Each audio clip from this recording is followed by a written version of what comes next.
Gaspard, première. Il a été prêtre. Il échangeait ses vêtements avec des mendiants. Il n'avait pas besoin de richesse pour être heureux. Il a passé pratiquement la moitié de sa vie à marcher, donc on trouvait ça impressionnant.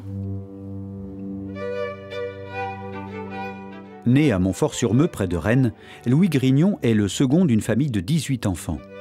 Très vite, naît en lui un amour de Jésus et une passion pour la Vierge Marie qu'il n'aura de cesse de transmettre à ceux qui l'entourent.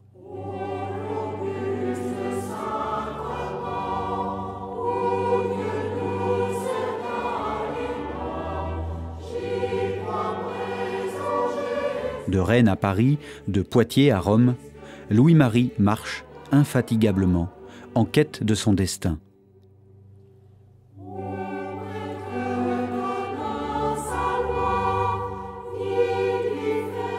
Ami des pauvres, homme au très fort caractère, il saura accueillir les échecs et les revers avec courage et dans l'obéissance à l'Église. Il transmettra cet amour de la sagesse tout au long de sa vie missionnaire.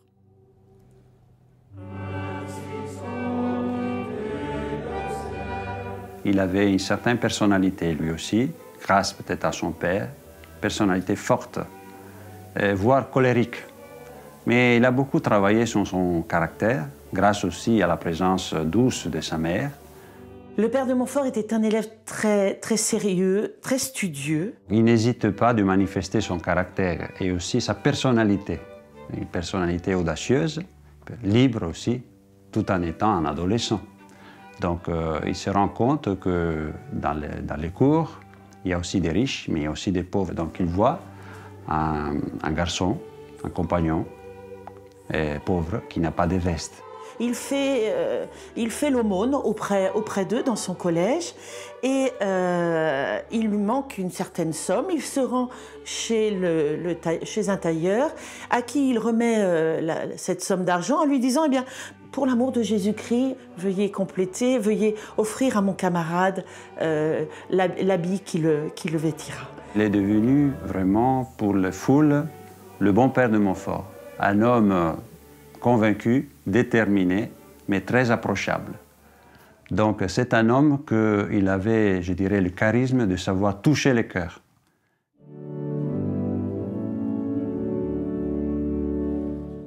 Louis-Marie, c'est un artiste, avec plusieurs facettes. D'abord, c'est un sculpteur. Il aimait beaucoup sculpter.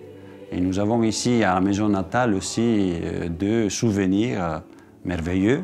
C'est Notre-Dame de la Sagesse qu'il a sculpté pour l'ermitage de Saint-Lazare et les crucifix devant lesquels il priait en solitude. Saint Louis-Marie se sert aussi de la musique pour évangéliser. Il change les paroles des chansons populaires de l'époque pour rendre le message des évangiles le plus accessible possible à une population très illettrée. Donc, il a composé 164 cantiques qui permettent aux gens, en chantant, de connaître l'Évangile et les vérités de la foi. Tout en suivant ses études, Louis-Marie participe à des œuvres de charité.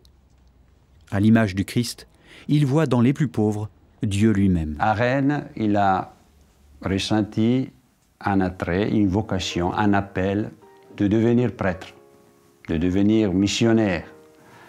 Et il traverse pour aller à Paris un pont, le pont de Cesson. Et c'est à ce moment-là qu'il dit que, une fois traversé ce pont, j'ai quitté ma famille et je suis entré dans une nouvelle famille, la famille de la Providence. Et alors là, il donne sa veste à un pauvre, il donne son argent à un autre pauvre. La passion pour le pauvre, ça vient d'abord, comme on peut imaginer aussi, de sa profonde relation avec Dieu. Donc Dieu, pour lui, c'était quelqu'un qui se penchait sur l'humanité pauvre, nécessiteuse, en se reconnaissant lui aussi pauvre devant Dieu. Donc sa réponse, qui est tout au long de sa vie, c'est aussi annoncer, dire, manifester aux pauvres qu'il y avait un espoir, une espérance. C'est la présence de Dieu. Après ses études au séminaire Saint-Sulpice à Paris et suivant les conseils de Madame de Montespan, le jeune prêtre partira à Poitiers, où il servira les pauvres de l'hôpital général. Deux personnes seront particulièrement touchées par son rayonnement, Mathurin Rangeard et Marie-Louise Trichet. Marie-Louise va détecter dans cette rencontre le doigt de Dieu qui va la guider jusqu'à venir vivre à l'hôpital. En 1701, elle n'a que 17 ans, elle est une jeune fille de la bourgeoisie de Poitiers, son père est procureur au tribunal de Poitiers, et elle lui dit son désir d'être religieuse. Parce qu'il voulait toujours encourager les autres à s'engager sans avoir peur. N'ayez pas peur, c'était un petit peu ce slogan. N'ayez pas peur parce que vous aurez toujours la confiance de trouver une solution. Et alors c'est là que lui permettait aussi d'entraîner les autres. Et Mathurin Rangeard était un jeune, 18 ans, qui venait, qui passait, il voulait être capucin. Et puis il rencontre le père de Montfort à Poitiers. Et le père de Montfort sent dans cet homme un personnage quand même attrayant et plein de don de lui-même, quoi, il voulait se donner. Alors il lui dit, bah, écoutez, je crois que j'ai besoin de vous.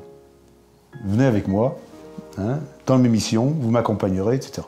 S'il parvient à toucher les cœurs, son caractère très entreprenant, sa foi et son exigence lui créent de nombreuses jalousies et critiques, y compris parmi les personnes influentes du clergé. Et il dérange, sa présence dérange à la Salpêtrière aussi, parce qu'il veut mettre de l'ordre et aussi faire remonter la dignité des pauvres.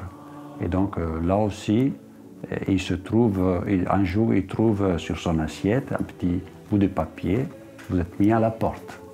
Et donc il n'a pas d'amis, il n'a pas de connaissances à Paris. Donc la seule chose, c'est d'aller demander un abri.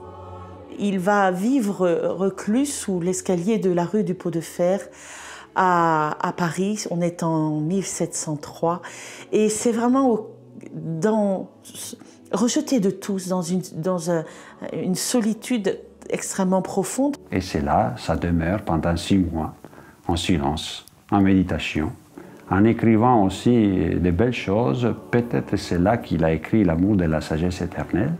Et il va vivre une expérience qui est lumineuse, qui dès lors va orienter toute son existence. Il va se laisser au cœur de sa nuit. Il va se laisser toucher par l'amour de Dieu qui va venir le rejoindre sous les traits de la sagesse de Dieu.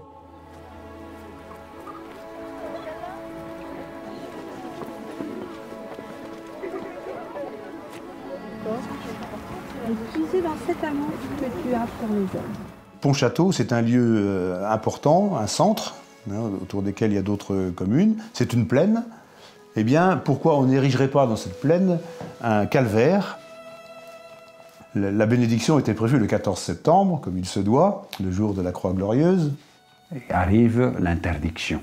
Donc l'interdiction de bénir, de consacrer le calvaire, qui arrive de Versailles, donc Louis XIV, parce qu'il y avait des soupçons, il y avait des jalousies parmi le clergé, et donc il n'a pas pu consacrer le calvaire.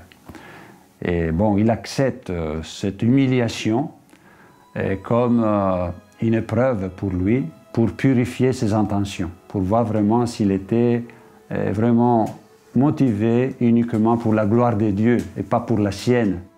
Et l'évêque, quelques jours après, lui a réenvoyé une autre lettre, c'est encore plus dur, lui disant qu'il était interdit de tout ministère dans le diocèse. Et donc, il n'avait plus qu'à partir. Malgré ces épreuves, qu'il surmontera dans l'obéissance à sa hiérarchie, le père de Montfort continuera à évangéliser les foules de l'ouest de la France en organisant des missions avec de grandes processions et en créant des écoles charitables, comme à La Rochelle, suivant en cela l'ordre reçu du pape lui-même qui l'avait nommé missionnaire apostolique. On retiendra la devise de saint Louis-Marie Grignon de Montfort, « Dieu seul », et le « totus tuus », tout à toi, adressé à Marie qui conduit à Jésus. Avant de mourir, donc, il a bien sûr écrit son testament où il laissait le peu de choses qu'il avait à disposition à ses compagnons qui étaient là. Il s'est confessé aussi. Et à la fin, tout en manifestant aussi son combat spirituel, il dit aux gens qui étaient là à son chevet, « Je me trouve entre Jésus et Marie. Je ne pécherai plus. » et il ferme les yeux.